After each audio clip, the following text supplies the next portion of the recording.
Story 1. Epilogue. Entry 1. Monday. Dear Diary, I'm not writing for those men. I write because this is the only place that will not turn away and nod as one of those dashboard toys. They're all cordial. They nod and say my hoodie looks fine, and if I'm doing okay, with their smile dialed for pity, not for concern. They whisper softly enough to bruise. Then they loiter next to locker slots and car doors and bathroom sinks and make their testimony. He's unstable. He's dramatic. He'll do it again. They'll say anything except the thing that will be true, to your face. I promise myself that I'll never turn out to be that kind of person who maintains a diary. The very word seems fragile. Weak, a thing that opens with a strawberry-scented pink key. But now I find myself somewhere I have not been. I see myself that I did not put there. In case I do not answer somewhere, I will forget the way I myself do sound. So I bought this notebook at a drugstore. Phony leather, hard spine, pages with scents of stranger's breath, and I am answering here. Make this the room that never averts its gaze. Nothing horrible happened today. The English class had the scent of morning coffee breath and dry erase markers. The fluorescent lights buzzed with the rhythm of earlier anxiety. Miss Adler read from a poem as if it might shatter if touched. I took notes, as if I would be called on. I won't. They tense as if I will say something wrong. They're just waiting for the expression on my face when that will happen. Maybe I'll test that hypothesis, or maybe not. A voice behind me called my name, not harsh, not nasty, just testing it, the way mold tests a surface, slowly, gently, ravenously. I have heard what they say.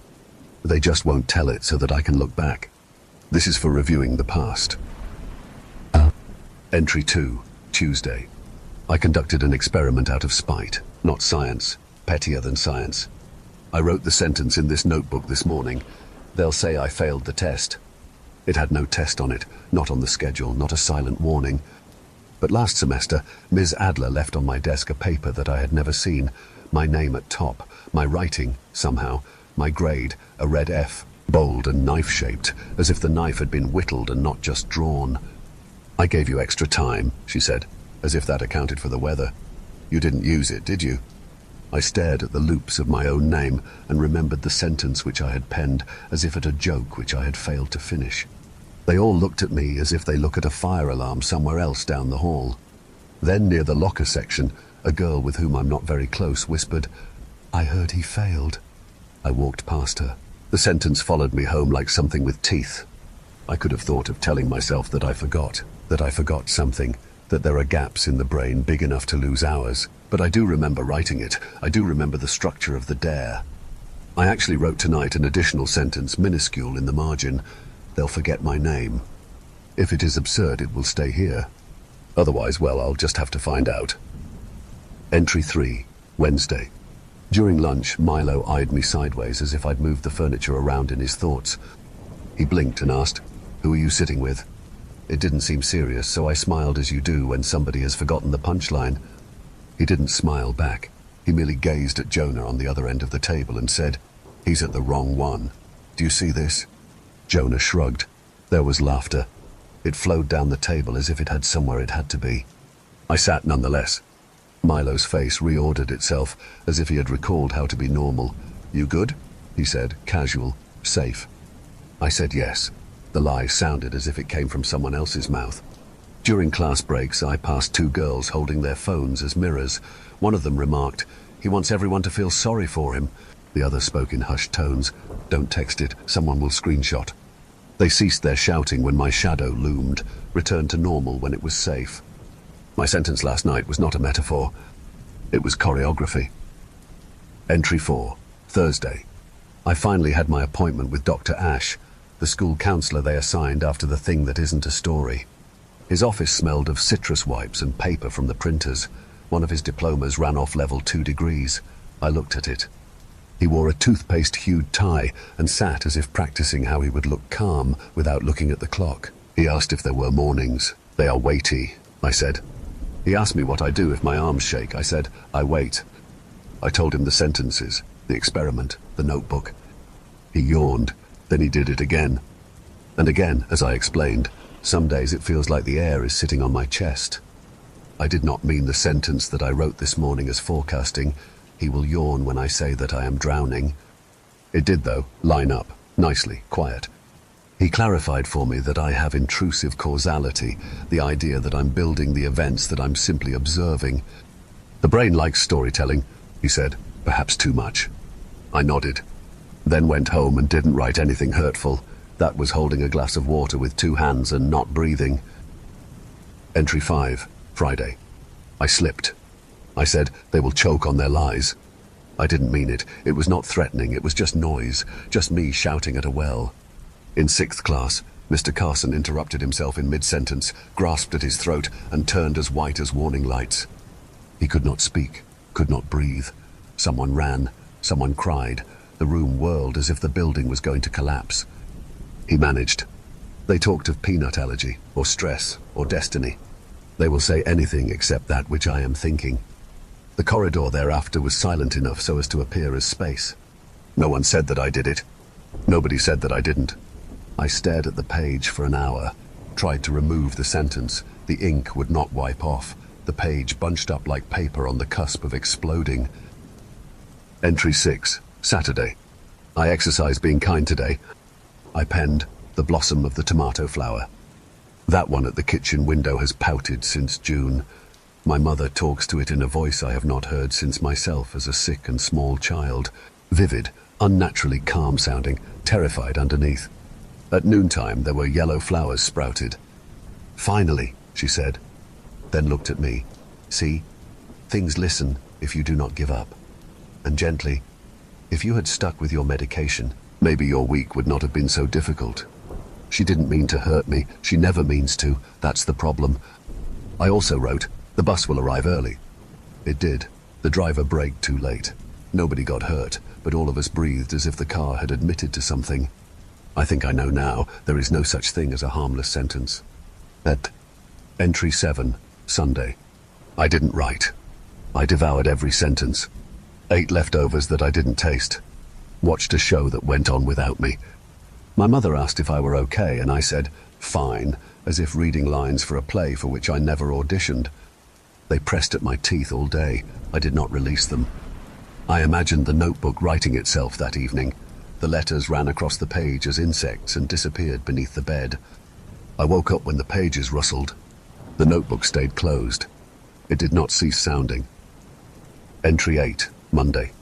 I said they will not hurt. And they were. First period, 3 people complimented me. My hoodie, my hair, my writing. It was the kind of niceness that arrives with a warning label. As I sat, someone hissed from behind, speak up, or he will think that we are being cruel. Their kindness was at their expense. At lunch, Milo said, did you see the post? I shook my head. I had. It didn't give me a name, but it didn't have to. Look after your strong mates, it urged. Mental health matters. Pass on his number if someone has it. They were burning remarks. Troubles were converted to wealth. I was called aside by a teacher. You okay? He asked far too rapidly. Just thought I'd check. No pressure. He smiled when I responded. I said, I'm fine. And the lie didn't raise an eyebrow. Entry 9, Tuesday. It opened itself this morning. No breath of air, no fan. The pages curled as if on breath. The pen rolled to the end and halted, intentional, still, conclusive. I didn't touch anything, I observed. The page was white, but pressure in the room wasn't. At school, 4 people said the same thing to me at 4 different hallways. If you ever need anything, I'm here. Not one of them looked at me. They did not wait for any response. They said it as if passing the baton, like they'd practiced it. When I arrived at home, the notebook rested on an open page. The pen rested upright, straight. My writing, my firm pressure, had written, Dear Diary. I hadn't touched it. I gazed at the lines and scribbled underneath them. You can write yourself, so why the need for me? It sounded afraid of being read. Entry 10, Wednesday. Dr. Ash smiled when I told him that I was haunted with grammar. Language is how we experience the world, he noted. It sometimes starts responding back.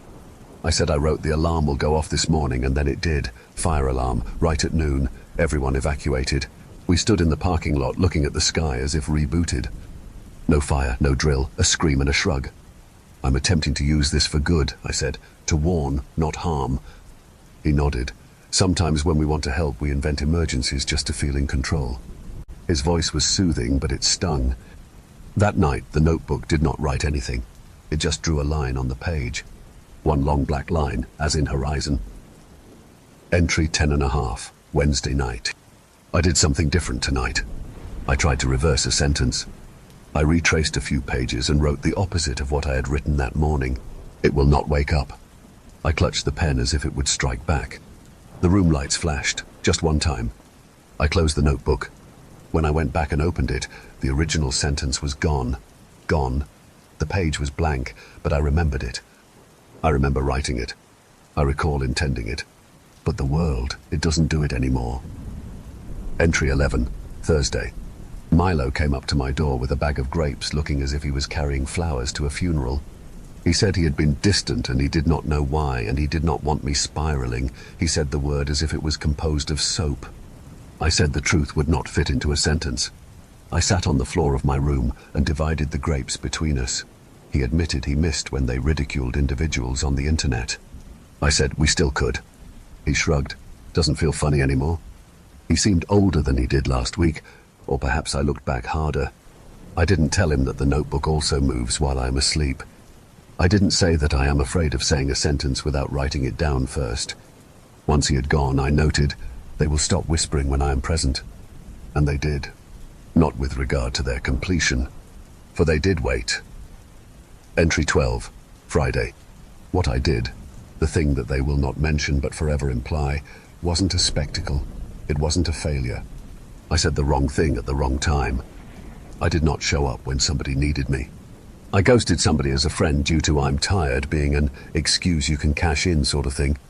There is no post, there is no image, there is only an outline of lack that people draw and redraw until they dub it scandal.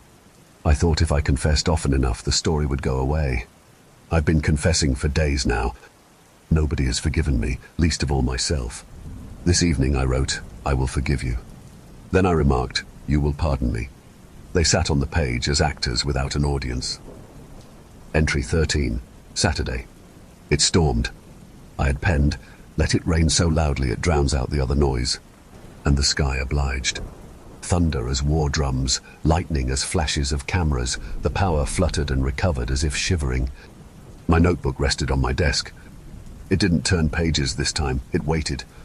Then, dear diary. Then, listen. I looked. I said nothing. And for the first time since this started, I felt that I was interrupting something that didn't belong to me. Entry 14, Monday. Exactly at 11:17 a.m., the cafeteria fell silent. Then every voice there, every mouth, every tone, every breath said my name. My whole name, not nickname, not shortened, not mean. Something of an absurd, synchronized chant. Then nothing. Talks continued as if playback had been pressed. Milo blinked. Strange, he said, as if remembering a dream. I didn't move, not for several minutes, not until one of the janitors patted my chair and asked, "You finished here?" I went home and opened the notebook. I did not write anything new. Nothing but my name, written once in the margin, as if someone had signed a document which I never knew I signed. Entry 15, Tuesday. I assume that will be the last day before the day.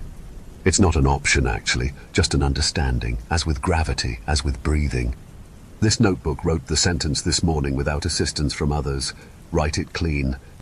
I did so. They will say my name again at 11:17 tomorrow. And I won't be there. Not because I'm flawed or hazardous or weak. I am leaving the room of which each sentence constitutes the verdict, and every look constitutes a play script written long ago which I never managed to read. I'm not leaving out of anger. I'm exiting because there exists one language they are powerless to obscure: silence. He shifted the pen again. He wrote, "Listen." I covered the word with my hand, and for a moment the paper was warm. Entry 16, Tuesday afternoon. Mr. Lefebvre caught me in the hallway. "You know you're not in trouble," he said. I stared at him. For what would I get in trouble for? He opened and shut his mouth, stepped on his feet.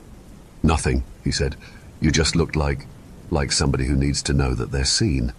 I nodded. But what I wanted to say instead was, "Then utter something sincere." He didn't. People rarely do. Final entry, Wednesday. Dear Diary. They called out my name again at 11:17 a.m. Not loud, not all at once, just enough. I stood up. Milo looked at me, not afraid, not curious, just present. "Hey," he said. That was all.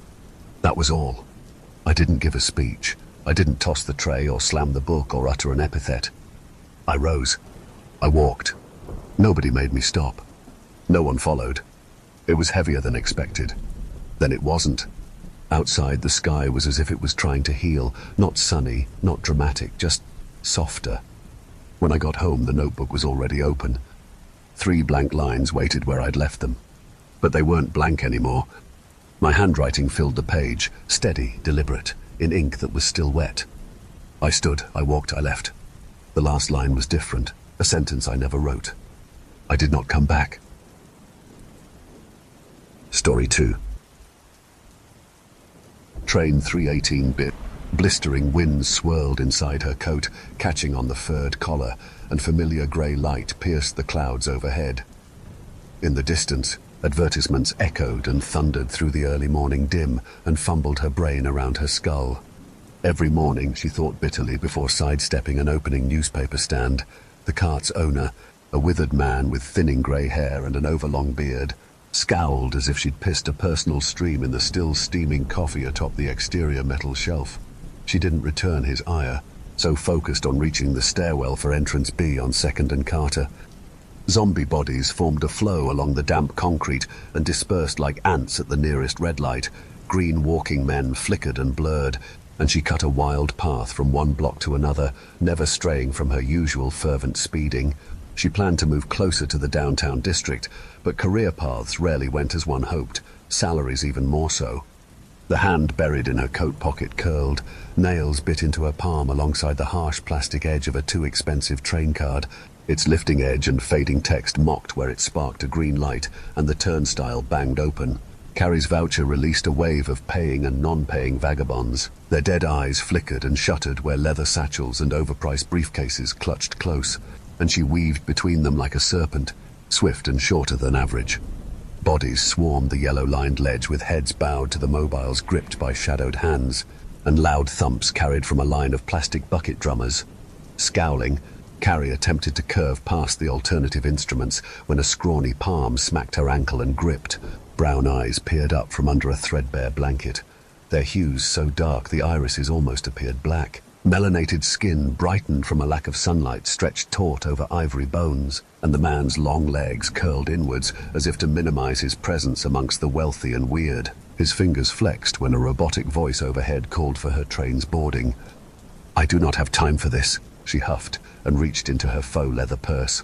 Old receipts crinkled and rustled before she plucked a handful of coins from the bottom.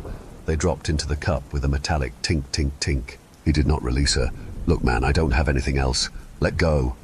His grip held firm, and in the shadowed depths of his eyes a glazed white film sprouted. It pricked his pupils like a spear of light, brightening a tunnel's distant opening and spread, branching outwards in jagged lines. Carrie's stomach flipped, and the man's voice gravelled out, "Don't get on." Unease crawled her spine with icy threads, and she shifted her unimpeded foot as if that alone could ground her to the gum-dotted pavement. People milled about the two like fish parting for a predator, and no one looked their way. "Get on what?" she grunted and once again attempted to free her ankle. "I feel like I'm on your fucking crazy train." "Death waits," he continued in that same rasping tone. "You cannot go." Carrie glanced around, eager to catch someone's attention. A police officer, a security guard, anyone who could get his hand off. "Like I said, I don't have anything else, and I'm not paying for whatever weird-ass shit you're spewing. I'm one expensive grocery run away from a 30-day eviction notice.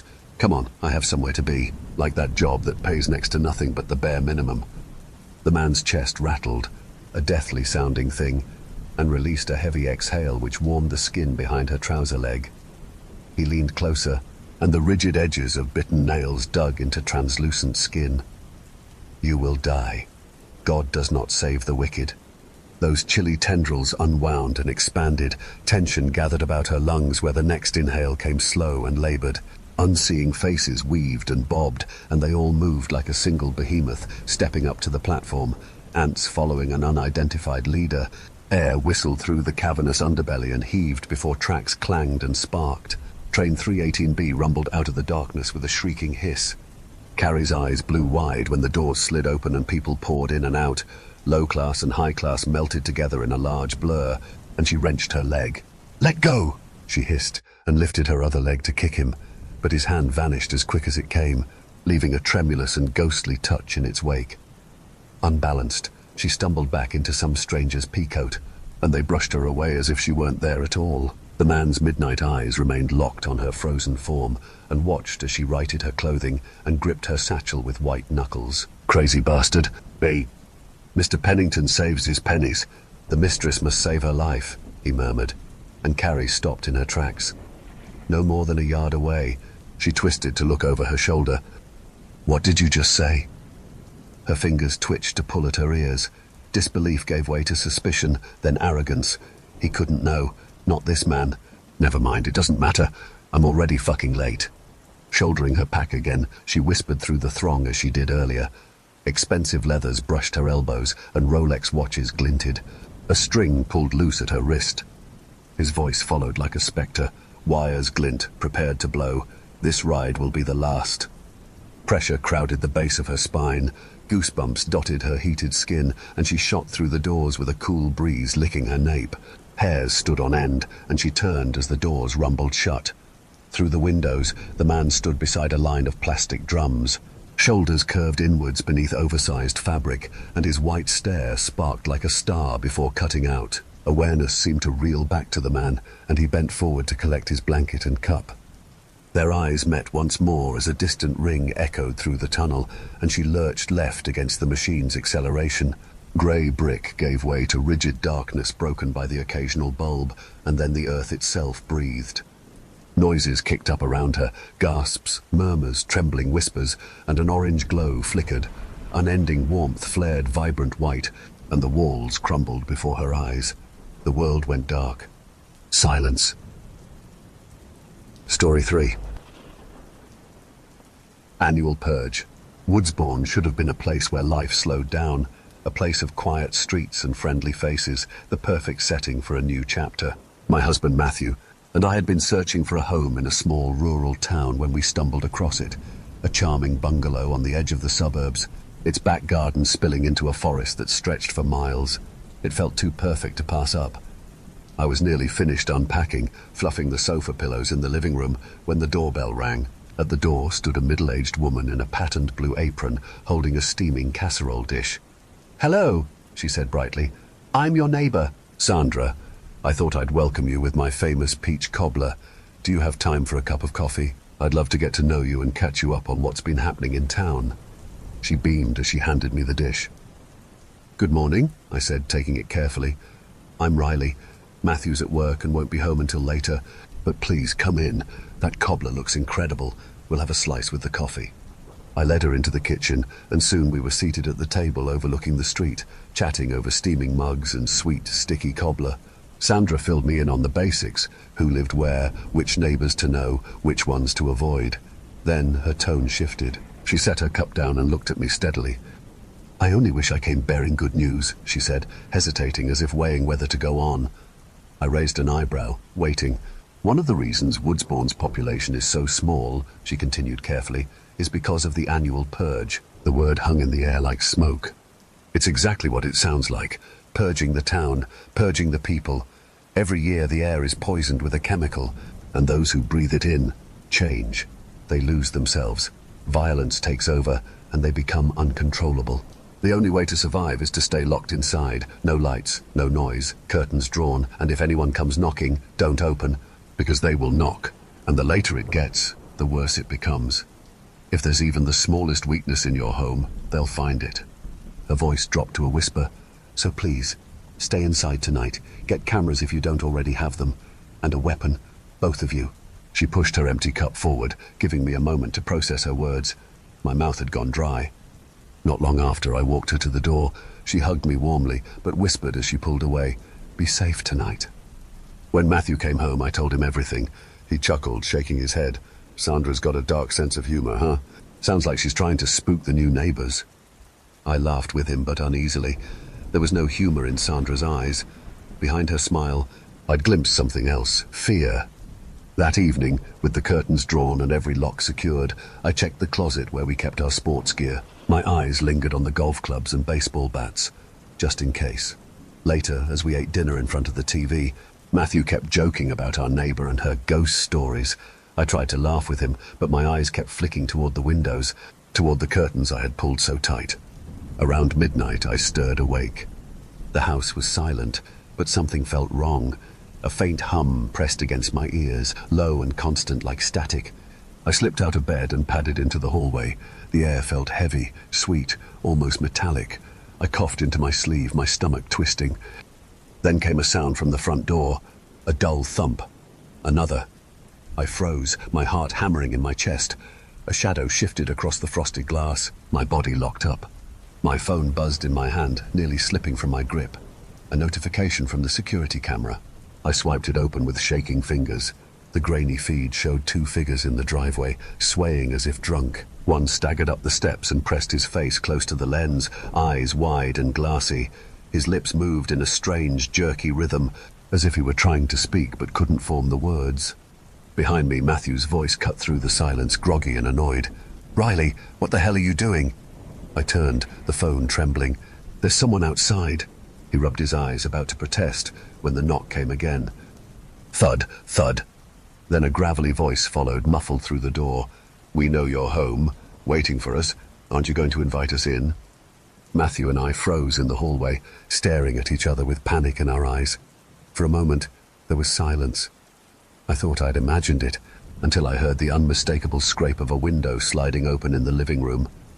My stomach dropped. Not all of the windows had been locked. Matthew bolted to the closet, yanking out a golf club. He slammed the closet door shut behind him and rushed toward the living room. The silence shattered. A chorus of sounds erupted at once, manic laughter, screaming, a heavy thud against the floor. Then Matthew's voice, sharp and terrified. "Riley, run!" I hesitated, torn between running to help him or bolting for safety. The decision came too late. Footsteps thundered toward me, heart in my throat. I sprinted upstairs, slammed our bedroom door, and twisted the lock. I pressed my back against it, breath ragged. It was then I realized I had no weapon. I was a sitting duck. Hovering in the silence, I listened as the floorboards creaked below. The voice behind the door sounded familiar, but something was wrong.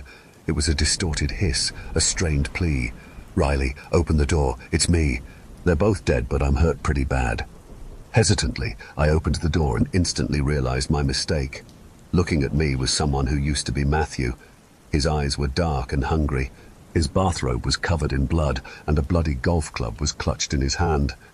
I ran to the dresser and grabbed the golf trophy Matthew had won after placing first in a national tournament. Tears streamed down my cheeks as I hit him with the trophy until my arms grew heavy. "Riley, why?" Matthew gurgled, a thin trickle of blood running from his lips. I blinked, my mind clearing in a terrifying instant. The fog of static that had clouded my thoughts dissipated, and I felt a horrifying sensation of returning to myself, of no longer being a passenger in my own body. He had sounded like himself, like the real Matthew. My mind screamed for me to remember, to rewind, but all I found was a blank space, a blackout from the moment he had entered the room. I looked past him and saw it. The bedroom window was open, a thin breeze carrying the sweet metallic scent of the gas. The wind, which had felt so refreshing, was what had sealed my fate. The truth struck me with the force of a physical blow. I gasped, feeling something shift inside me.